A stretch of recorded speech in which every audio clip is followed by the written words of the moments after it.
Hello, this is Noreen Crone-Findlay from TottyTalksCrafts.com. This little video is about how I like to weave tabby weave on the Mirrix Chloe loom. I absolutely love this loom. Oh, it's just a joy to work on. And I'm doing a whole lot of designing of lots of really fun projects with it. And all of them, well, almost all of them, are woven with tabby weave. And of course, tabby weave is, the basic over, under.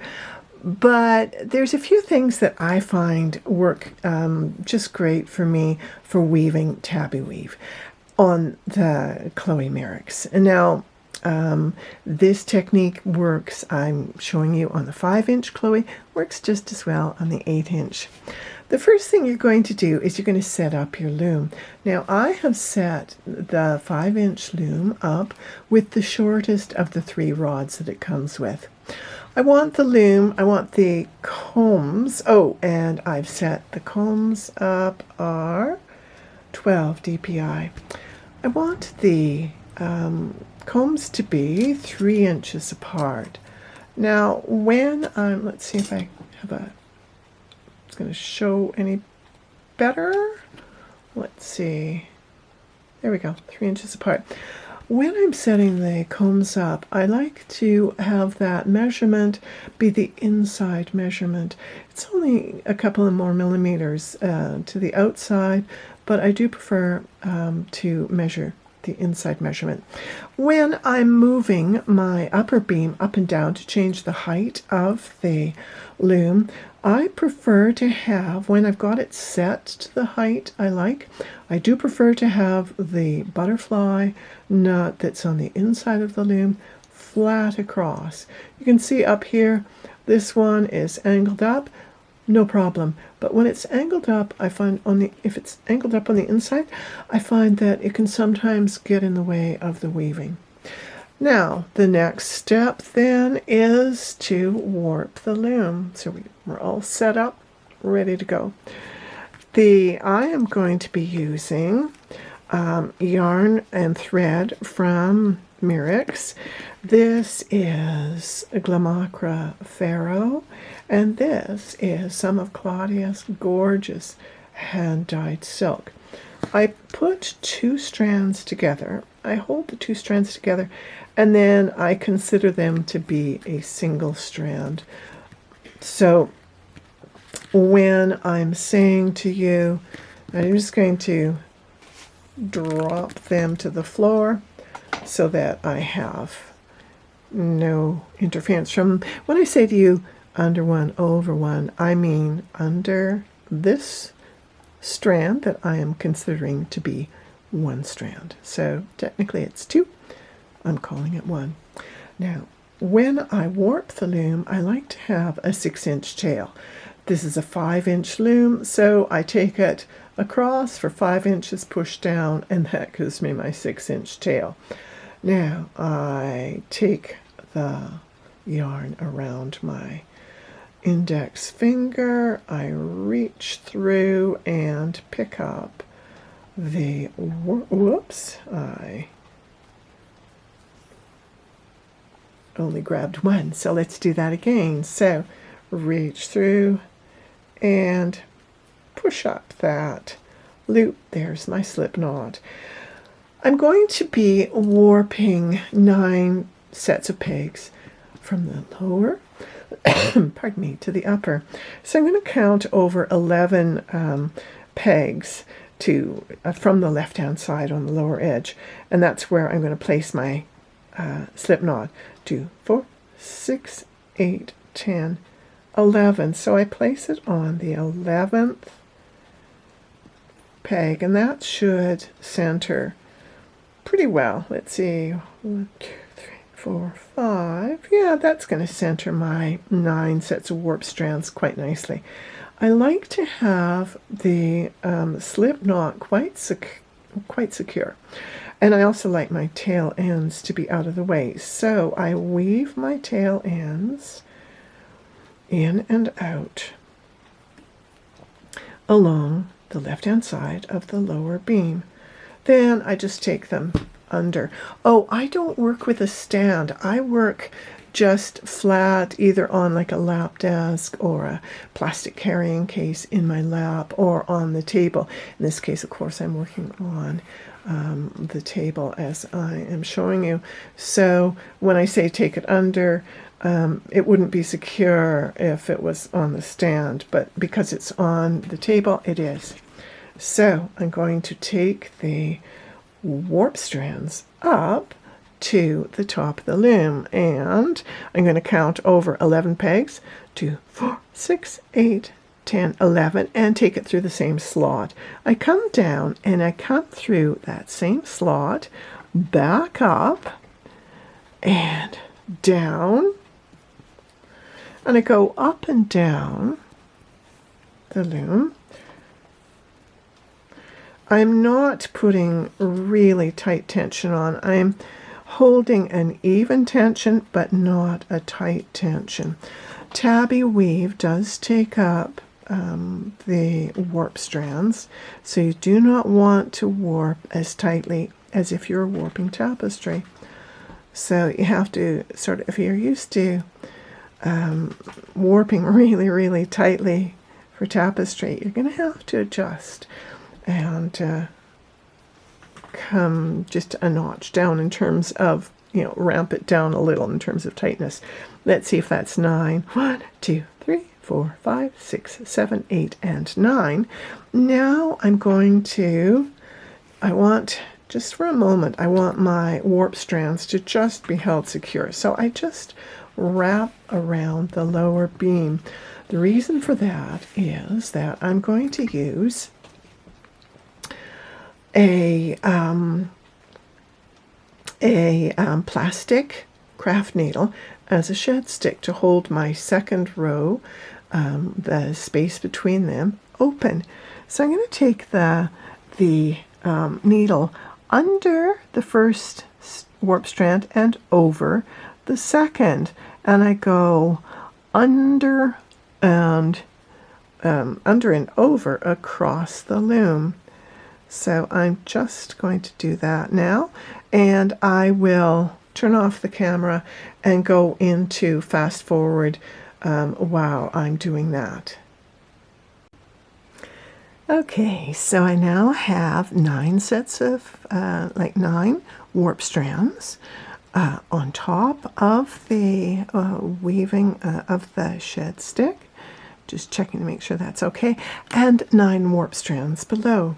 So now what I can do is I still have my yarn wrapped around the loom there, and I'm just going to measure out. I say measure, I'm just kind of guesstimating a length of weft yarn, and snip that off. Now I'm going to just pull it through my fingers one more time to kind of encourage it to play nicely. Then I fold it and flick the end of the weaving needle in to the fold, pull it out, and push the fold through the weaving needle. Okay, and now I'm pulling up quite a bit of the yarn. Now I'm going to hold down the yarn and release it from the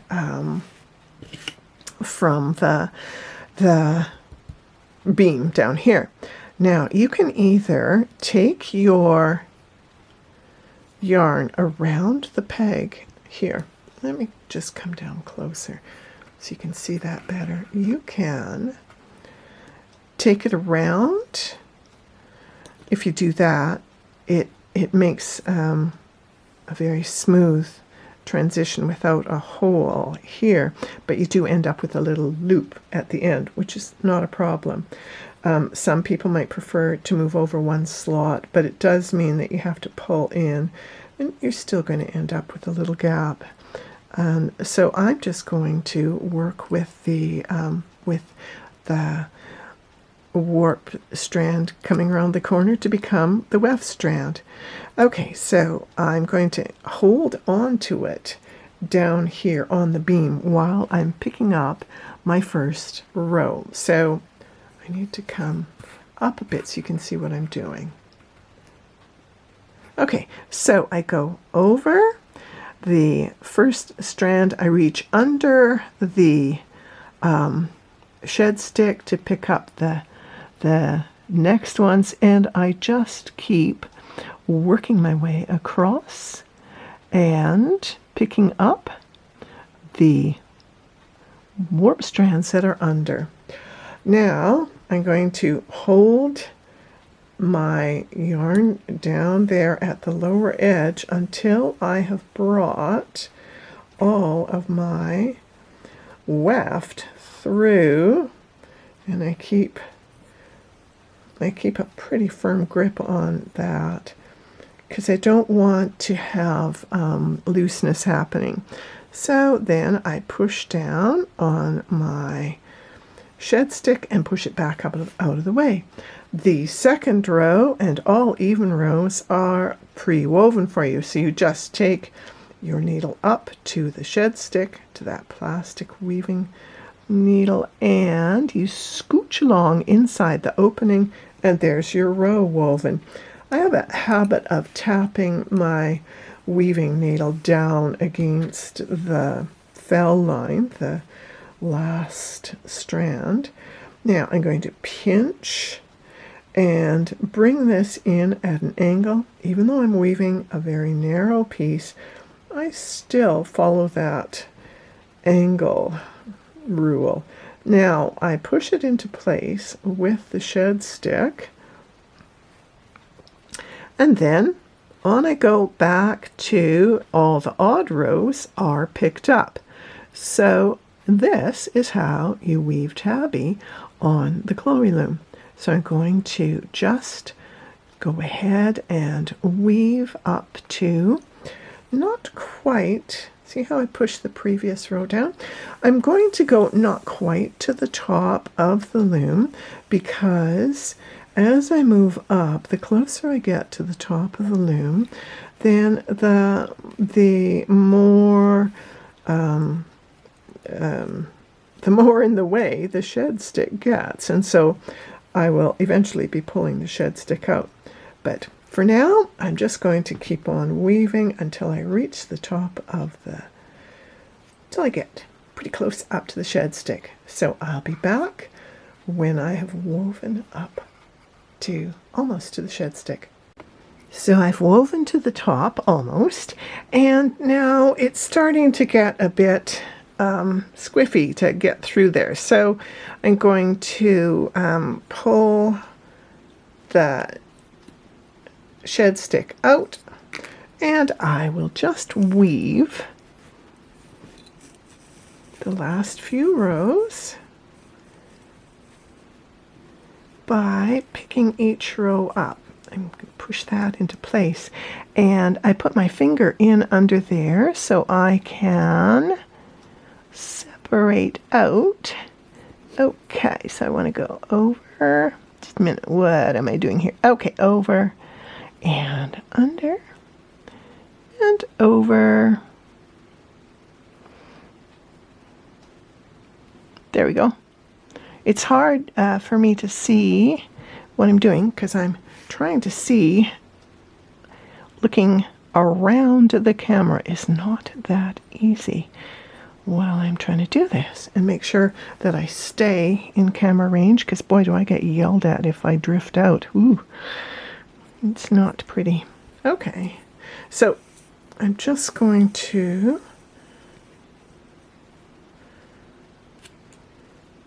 finish. That's kind of slow, so I think what I'll do is I will just go and work my way through, going my over-unders, just off camera, and then when I get to the very top here, I'll come back. There, I actually just, all I had to do was weave through one more time in that direction, but it's so hard to do that while I'm trying to scooch my head around the camera, which is on a stand, and it just is like, oh. So there, now I'm just pulling this last row through, and I will. Now I'm going to pull the thread out of the weaving needle, and I'm going to use a shorter needle now for the rest of this. Okay, pull that through, make sure my yarn's all nicely organized.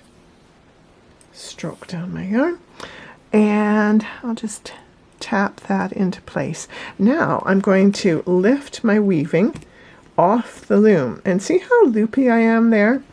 I'm going to deal with that because there is that row of loopage at the top, and you'll see at the bottom too. Loopy, loopy. So now I'm going to pull, pinch, and pull that out. So I'm already, just move the loom out of the way here. So I'm already threaded up here. So what I do to finish off, in the patterns I usually say weave another row, but I want to show you exactly how. I go through, so I'm going over that strand and under. So I'm going into the loops to, I'm still staying in the tabby pattern, but I'm doing it one set of strands at a time and through.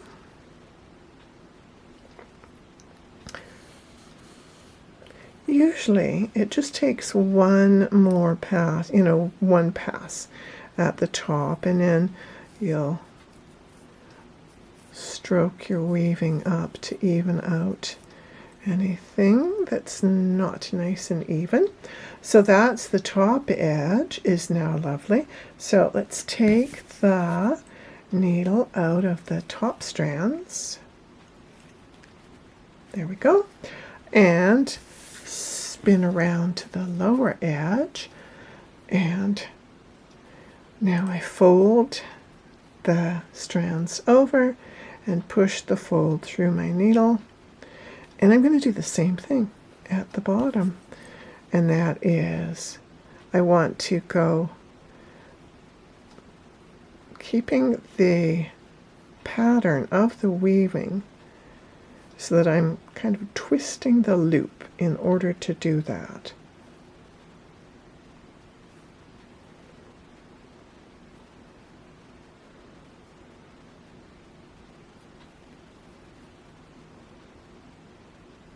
Now, where I went around that peg, there, get in focus here, I've got quite a loop, big loop. So what I want to do is I'm going to give that a twist and go through. Okay, trying to stay in focus and do that.